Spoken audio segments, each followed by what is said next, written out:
When the PlayStation 4 initially released, I wanted to buy the system for two games specifically: The Last Guardian, and this game, Batman Arkham Knight. I played Batman Arkham City on the Wii U and instantly fell in love. It was one of the best video games I ever played. Not only did Batman have the best movies because of the Dark Knight trilogy, now it also had the best video games. Batman Arkham Knight came out on June 23rd, 2015, and because I was a student in college and I took my studies seriously, I didn't play this game until this year. Pandemic year, 2020. 5 years after the game was released, it was offered for free on the PlayStation Plus. I knew this was my opportunity to finally play the game that was the whole reason I bought the PlayStation 4. I still haven't played The Last Guardian though. Maybe I will in another 5 years. Whatever. This video is on if Batman Arkham Knight met expectations. It's not a video on if Arkham Knight is a good game or not. The difference between the two is that Arkham Knight had to meet the expectations of the two great games that came before it. I'll be taking a look at three different perspectives: the perspective of the critics, the perspective of the fans, and the most important perspective of all, myself. Let's start with the critics. On Metacritic, this is the average critic scores of the three main Batman games: the OG Arkham Asylum at 91, the Legend Arkham City at 96, and the finale Arkham Knight at 87.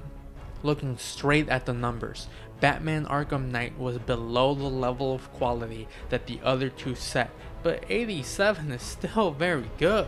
That's a B frickin' plus. It's what got me through college. Game Informer had one of the best scores for the game and gave it a 9.5.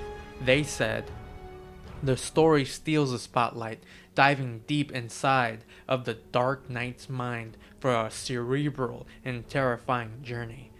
They added, "A stunning version of Gotham, loaded with tiny details and impressive environmental destruction. The character models are eerily realistic and are captured beautifully through well-scripted cinematic moments." And lastly, they wrote, "Every gameplay mechanic is better refined and balanced, leading to the best playing Batman game yet.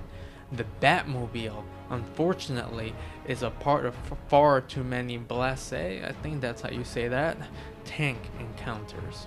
I agree 100% with all of these quotes, and I don't have much to add to this. IGN gave Arkham Knight a 9.2 and said, "If this is in fact the last Rocksteady developed Batman game, the series will end on a high note." Arkham Knight is the biggest Batman game yet, not just in map size, but in the wide range of different types of gameplay and its collection of characters. The addition of tank combat thematically clashes with everything Batman stands for, but it is fun. And having access to the Batmobile for the first time gives us a new world of possibilities for interacting with Gotham City. Arkham Knight is an outstanding game on almost every level. They are pretty much echoing what Game Informer said, and I agree with them too. Someone I did disagree with was Gamespot, who gave Batman Arkham Knight one of its lowest scores at 7 out of 10. They stated, "There are some tense story beats and moving events, but your two primary goals, to stop Scarecrow's evil toxin plot and to confront and unmask the Arkham Knight, are too predictable to be compelling." He adds, "Many individual elements are so carefully constructed and presented with such flair and appreciation is the only reasonable reaction. Yet most of these elements, excellent acting, wonderful animations, moody soundtrack, are ones that Batman Arkham City also excelled in, making Arkham Knight's missteps all the more noticeable. Rather than escape the pull of the games that spawned it, the Bat's newest adventure refines the fundamentals. It is a safe but satisfying return to the world's most tormented megalopolis, whatever. You get the idea. The story becomes predictable midway through the story, but it's still freaking entertaining. Who cares if it's predictable if it's still a good story? They also wrote that the game plays it safe, but who cares? It's fun. You don't have to take unnecessary risks if the gameplay is already fun. Don't fix what isn't broken. I didn't read all the reviews on Metacritic because I don't got time for that, but these were the reviews I read, so hopefully they do a good job of representing the critic's perspective. In reading the reviews, the critic consensus seems that Arkham Knight did meet the expectations that the other two set up. Now onto the fans' perspective. It would be difficult to interview every single person that bought the Arkham games, so the next best thing is to look at the user scores on Metacritic. Here are the user scores for the main 3 Arkham games and the amount of users that scored it. Asylum is at 8.9, City is at 8.8, and lastly Knight at 7.9. So I'm shocked Arkham City scored lower than Arkham Asylum, since City is considered the best in the series and one of the greatest video games of all time. But another thing to note is that the more people that reviewed the games, the lower the scores got. I'm not sure if this is a factor, but it should be noted. Game sales is another way to see what the fans think, since people do talk with their money.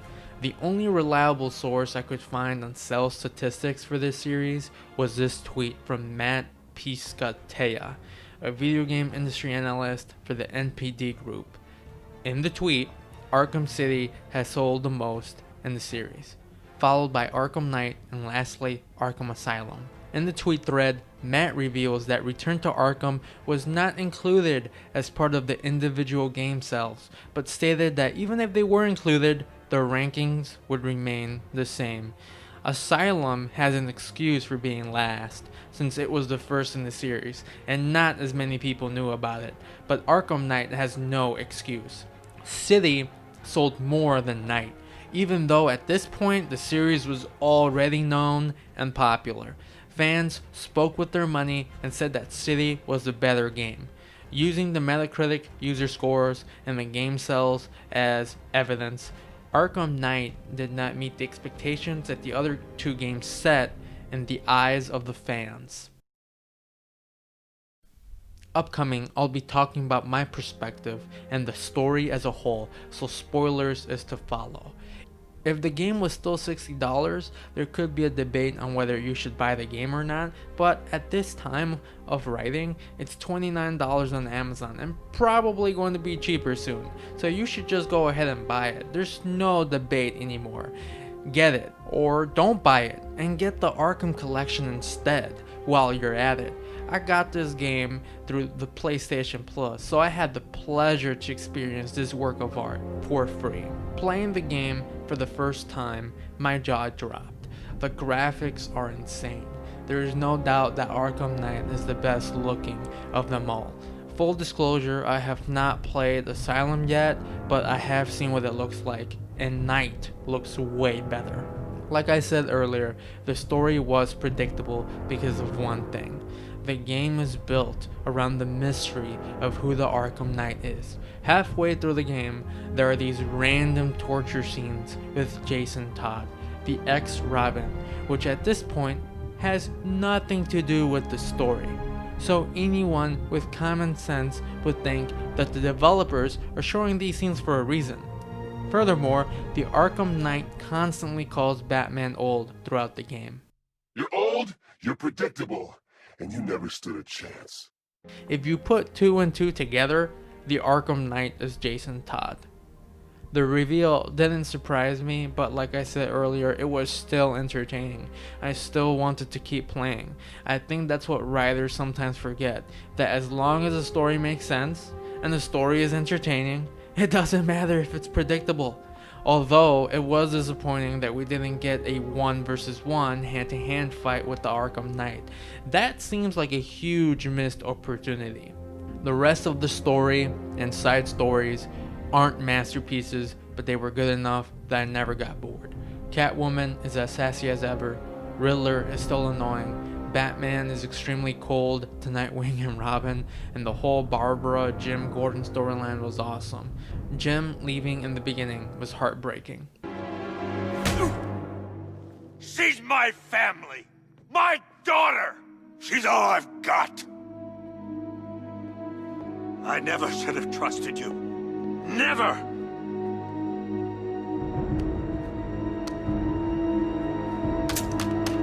And then we get to a point where Barbara kills herself because of Scarecrow's toxins. Your friend! You won't get me. I won't let you get me.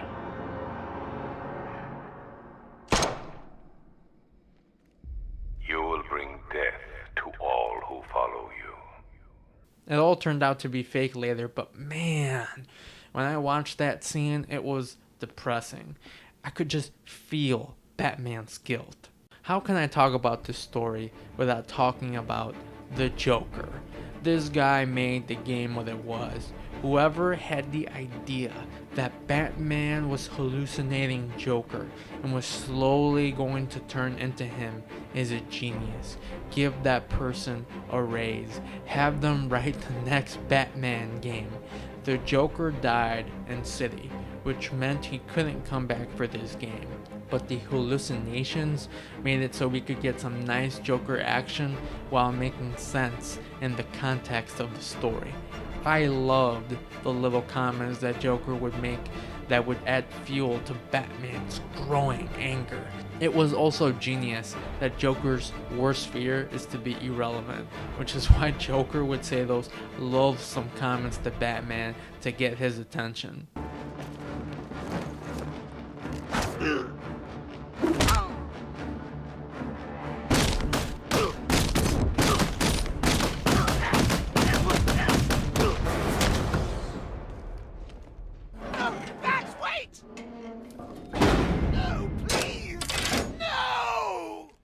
Goodbye, Joker. No! Bruce! Don't leave me! Please!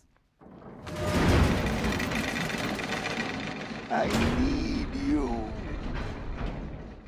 I do feel somewhat bad for him though. What I didn't like was that he was the final villain. We've been fighting Scarecrow since the beginning. He should be the final boss fight. I've been wanting to punch his face since the beginning of the game, but we don't even get a Scarecrow boss fight. There's no excuse for this. They even added Scarecrow themed levels in the AR challenges. Why not put that in the main story and maybe add a few things to make it more fun and entertaining? Another thing I didn't like was the overviews of the Batmobile. If I had to choose between regular gameplay of combat and stealth or the Batmobile gameplay, it's the regular gameplay all the way.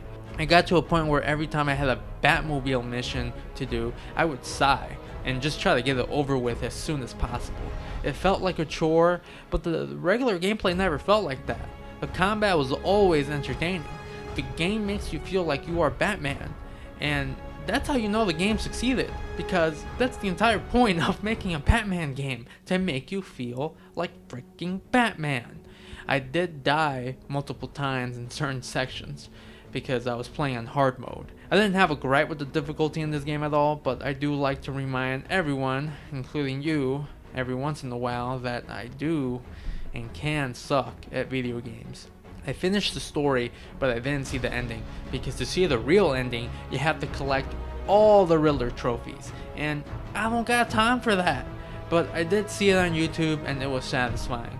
I love that the build-up of the game has been the Nightfall protocol, Batman blowing up Wayne Manor and getting rid of all the evidence. Playing the game when everyone knows you're Bruce Wayne does feel different, and I think they should explore this more in other stories, because it was fun to hear what everyone thought about Bruce being Batman. Did Batman Arkham Knight meet expectations? This game was the reason I bought a PlayStation 4. I waited 5 years to play it, and I can definitely say it was worth the wait. When I finished Arkham City for the first time, I wanted to play it all over again. I played the new Game Plus instantly. With Arkham Knight, I didn't have that same feeling. I think it was because of those annoying Batmobile missions. I didn't want to put myself through that again. Even so, I had a blast playing through the game, and maybe I'll play it again when I get older. I don't know if Arkham Knight met your expectations since you probably paid $60 for it, but I got it for free. And I do know that Arkham Knight did exceed my expectations.